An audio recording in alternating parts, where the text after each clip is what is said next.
할렐루야. 오늘도 주님 주신 새로운 한 날에 감사하며 하나님의 말씀 에베소서 4장 17절로 32절 말씀, 그 가운데에 17절에서 24절 말씀 봉독합니다. 그러므로 내가 이것을 말하며 주 안에서 증언하노니 이제부터 너희는 이방인이 그 마음의 허망한 것으로 행함같이 행하지 말라. 그들의 총명이 어두워지고 그들 가운데 있는 무지함과 그들의 마음이 굳어짐으로 말미암아 하나님의 생명에서 떠나 있도다. 그들이 감각 없는 자가 되어 자신을 방탕에 방임하여 모든 더러운 것을 욕심으로 행하되 오직 너희는 그리스도를 그같이 배우지 아니하였느니라. 진리가 예수 안에 있는 것 같이 너희가 참으로 그에게서 듣고 또한 그 안에서 가르침을 받았을진대 너희는 유혹의 욕심을 따라 썩어져가는 구습을 따르는 옛사람을 벗어버리고 오직 너희의 심령이 새롭게 되어 하나님을 따라 의와 진리의 거룩함으로 지으심을 받은 새 사람을 입으라. 아멘.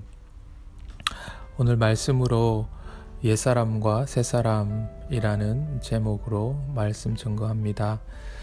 어떤 사람들이 교회의 우리가 어제 나눴던 그 하나됨 통일성과 이 다양성에 대해서 설명할 때에 샐러드에 비유합니다. 여러 가지 채소와 과일이 한 그릇 안에 들어가 있는 그런 샐러드 같이 각각의 재료의 특성이 잃어버리지 않으면서 같은 소스 안에서 버무려지게 되는 것, 그런 면에서 샐러드와 교회는 닮았습니다. 그렇다면 그러한 교회, 이런 샐러드가 좋은 샐러드가 되기 위해서, 좋은 교회가 되기 위해서는 먼저 그 재료가 신선하고 좋아야 할 것입니다. 마찬가지로 교회 안에 구성원, 성도 한 분 한 분이 이와 같은 새 사람이 되어야 할 것입니다.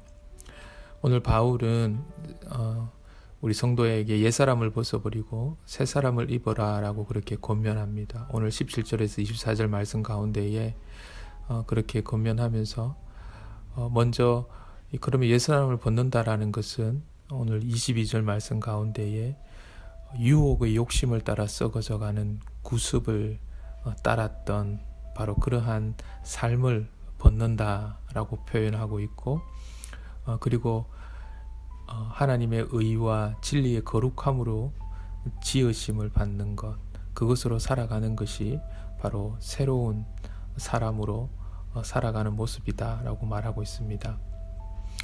옛사람은 마음이 허망한 욕심 때문에 죽을 운명에 처해 있던 그 사람, 바로 첫사람 아담의 모습과 같다면 새 사람은 바로 둘째 아담 대신 예수 그리스도 그분을 닮아가는 것, 그분으로 옷 입는 모습입니다. 이런 사람이 이제 새 사람인데, 그러면 이 새 사람은 오늘 23절 보니까 심령이 새롭게 됐다라고 그렇게 말씀합니다. 심령이 새롭게 된 사람. 근데 그 심령이 새롭게 된 사람은 결국 우리가 어떻게 알게 되겠습니까? 바로 어제부터 우리가 이 4장부터 이것은 결국 삶으로 연결된다라는 것입니다. 그래서 그 첫 번째 드러나는 삶의 모습은 뭔가? 바로 말입니다. 바로 선한 말을 하는 언어 생활에서부터 드러난다라고 말합니다. 그래서 한 몸 각지체가 되는 그 성도들, 이웃들, 서로에게 참된 것을 말하게 된다라고 말합니다. 우리의 입은 참 권능이 있습니다. 로마서 10장 10절에 우리가 입으로 시인하여서 구원에 이른다. 구원이 입에서 시작된다라는 의미입니다. 말은 정말 우리가 내가 어떤 삶을 살고 있는지 그걸 여실히 보여주는 한 단면이 됩니다.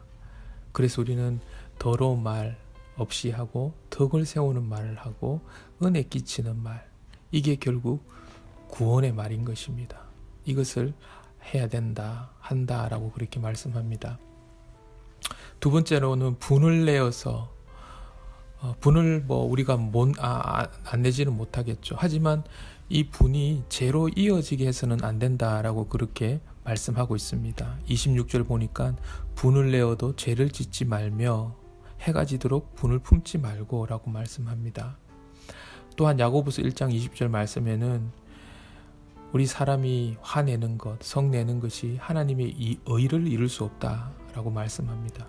이 말씀만 우리가 붙잡아도 이 화라는 것, 이것은 성도에게 있어서 결코 온당한 것이 아니다라는 것을 알게 됩니다. 예수님은 겸손하시고 온유하신 분이다라고 말씀하시면서 내게 배우라라고 말씀합니다. 그럴 때 쉼을 얻게 될 것이다 약속하셨습니다. 우리는 쉽게 화내고 또 어떤 분을 느끼게 되면 그걸 되갚으려고 할 때가 많습니다. 그러면 왠지 쉼을 얻게 될 거라고 생각합니다. 하지만 예수님은 말씀합니다. 쉼은 여기에 없다라고 말씀합니다. 온유한 자가 땅을 얻고 화평한 자가 평안을 누리게 될 것입니다. 그리고 세 번째, 우리가 새 사람 가운데에 이 심령이 새롭게 된 그 사람에게 드러나는 삶의 모습은 바로 선한 일을 추구하게 된다라고 말씀하고 있습니다. 28절 말씀에 보니까 도둑질 하던 자는 다시 도둑질 하지 말고 돌이켜 가난한 자를 구제하게 된다라고 말씀하는 거죠. 신앙은 단지 어떤 죄를 짓지 않는 것, 악한 행동을 하지 않는 것에 만족하는 것이 아닙니다. 죄에서 돌이켜서질 뿐만 아니라 그것을 넘어서 선한 행실로 나아가야 되는 것입니다. 이전에는 남에게 피해를 주면서도 도둑질을 하면서도 나의 배를 불렸다면 이제는 땀을 흘려서 내가 희생해서 헌신해서 남을 위해서, 그래서 우리가 공부해서 남 주자, 내가 사업을 하면서도 내 수익만 생각하는 것이 아니라 오히려 그것 가운데에 일자리를 창출하고 그 가운데 같은 직원의 그 복지를 생각하는 것, 그래서 이러한 것들, 우리가 구원받았다라는 것, 우리 심령이 새롭게 되었다라는 것은 이 소극적인 그런 자리 가운데 주저앉아 있는 것이 아니라 마치 예수님을 만났던 그 삭개오가 그 삶이 파격적으로 변화되었던 것처럼 바로 그와 같이 우리 심령을 새롭게 하시는 그 성령이 우리 안에서 움직이시기 때문에 우리의 삶이 그러한 삶이 드러난다라는 것입니다. 우리가 이제 이러한 삶, 이러한 삶의 변화, 이것들이 이제 드러나는 그러한 삶이 우리에게 있어서 새 사람 입는 사람의 모습인데, 근데 참 우리가 쉽게 변화되지 않는 그런 것들을 우리가 경험하게 됩니다. 왜냐하면 경로 의존성 이론이라는 게 있습니다. 이제 이렇게 경로 의존성이라는 이 말이 뭐냐면, 사람들이 흔히 새로운 길이 있는데도 매일 가던 길만 따라간다라는 거죠. 그래서 우리 성도님들도 보면 같이 신방을 간다든지 어디 모임이 있어서 같이 출발했는데도 좀 어떤 분은 좀 더 빨리 도착하고 어떤 분은 좀 더 늦게 도착하고, 근데 이제 오히려 길을 모르는 때에는 늘 내비게이션을 의존해서 이렇게 좀 더 단거리로 인도해 주는 곳으로 가게 되는데, 오히려 길을 아시는 분은 그냥 본인이 아시는 길로 이렇게, 그것이 비록 도는 길이라도 그쪽으로 오게 되는 경우도 저도 많이 보게 됩니다. 그뿐만 아니라 우리가 예배 시간에 자리에 앉을 때에도 늘 정해진 자리에 이렇게 앉으면 편하죠. 왜 그럴까요? 익숙한 자리이기 때문입니다. 그래서 편안함을 느끼게 되는 것입니다. 어쩌면 우리 성도의 삶 가운데에도 이와 같은 이런 운전이나 이러한 예배당 자리뿐만 아니라 삶의 전반적인 부분에서 이런 부분이 많다라는 것이죠. 이제 우리에게 요구되어지는 게 있습니다. 바로 이 옛사람에 대해서는 우리가 절연하는, 끊어내는, 그리고 새 사람을 향하여서는 그것을 계속 끊임없이 지향해가는, 그래서 변화를 추구해가는 것이 오늘 이 하루 가운데에도 우리에게 필요할 것입니다. 이제 악독이나 노함이나 분과 악의에 대한 것은 버려야 된다라고 31절에서 말씀합니다. 비방하는 것 버려야 되는 것입니다. 쉽지 않지만 익숙해 있지만 또다시 변화를 추구해야 합니다. 여전히 우리는 살아가면서 말과 또 행동 아니면 심지어 생각으로라도 나와 우리 공동체 교회를 더럽힐 수 있습니다. 하지만 그럼에도 우리 어제 말씀처럼 우리는 힘써 이것들을 행해야 합니다. 덕이 되는 것을 생각하고 은혜를 향해서 달려가야 합니다. 사랑하는 성도 여러분, 우리는 새 사람입니다. 비록 죄악이 가득한 세상에서 살지만 이것이 우리를 지배하게 해서는 안 될 것입니다. 우리는 이것을 벗어버려야 하는 오히려 허망된 구습입니다. 우리가 절연해야 되는 것입니다. 반대로 우리는 하나님께서 우리에게 허락하신 예수 그리스도의 의와 진리의 거룩함을 우리의 새 옷으로 입고 오늘도 우리의 삶의 자리 가운데에서 그것을 지향해 가는 새 사람으로 살기를 축복합니다. 하나님 아버지 감사합니다.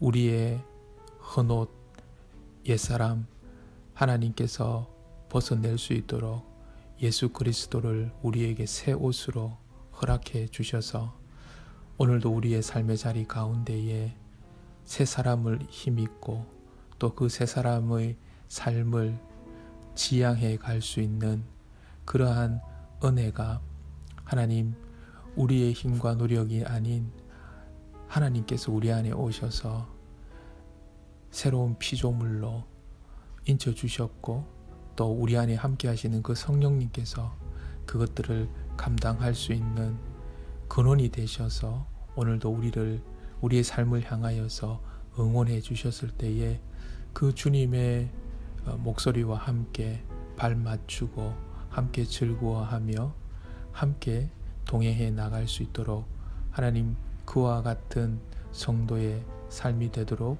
이 하루도 함께하여 주시옵소서. 예수님의 이름으로 기도드립니다. 아멘.